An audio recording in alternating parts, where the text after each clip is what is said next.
मात्रै मिटिङ थियो, आचार संहिता अनुसार मिटिङ थियो। त्यो मिटिङमा आएका थिए हुजुरीहरू आएका थिए।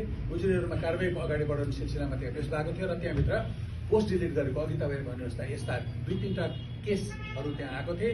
आइसकेपछि हामीले के भन्यौँ, पोस्ट डिलिट किन गरिस् भनेर सोध्छौँ। पोस्ट डिलिट तपाईँले पोस्ट डिलिट गर्न पाइँदैन, आचार संहिताको कुरा हो।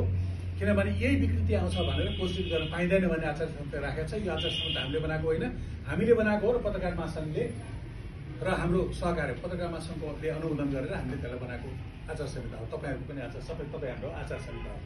त्यो भएर पोस्ट डिलिट गर्न पाइँदैन भन्ने कुरो त्यहाँभित्र लेखेको छ र पोस्ट डिलिट गरिसकेपछि तपाईँले पोस्ट डिलिट गर्नका लागि पनि हामीले त्यो पोस्टले यदि सामाजिक सद्भाव खलबलाउने खालको छ, कसैको अस्मितालाई आघात पार्ने खालको छ, अस्ति जातीय लगायतको कुराहरू उठिसक्यो होइन, संवेदनशीलता छ, मुलुकको सार्वभौमता अखण्डतामा आघात पुग्ने खालको छ, त्यस्तो कन्टेन्ट त्यहाँ रह्यो भने त्यसले फेरि मान्छेले भिजिट गर्दै जान्छन् र त्यसले एउटा द्वेष फैलिँदै जाने स्थिति हुन्छ।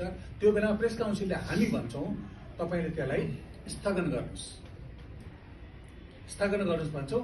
अनि तपाईँले स्थगन गर्ने बेलामा प्रेस काउन्सिलको यो मितिको अनुसार चाहिँ यो पोस्टलाई स्थगन गरेको छ भनेर लेख्नुपर्छ।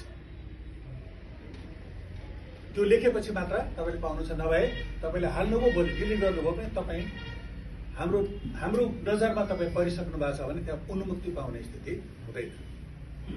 हुँदैन। हामी देशसभा त्यो प्रति अकाउन्टेबल हुनैपर्छ। तपाईँ त्यो हुनैपर्छ, त्यो स्थिति चाहिँ हामीसँग छ।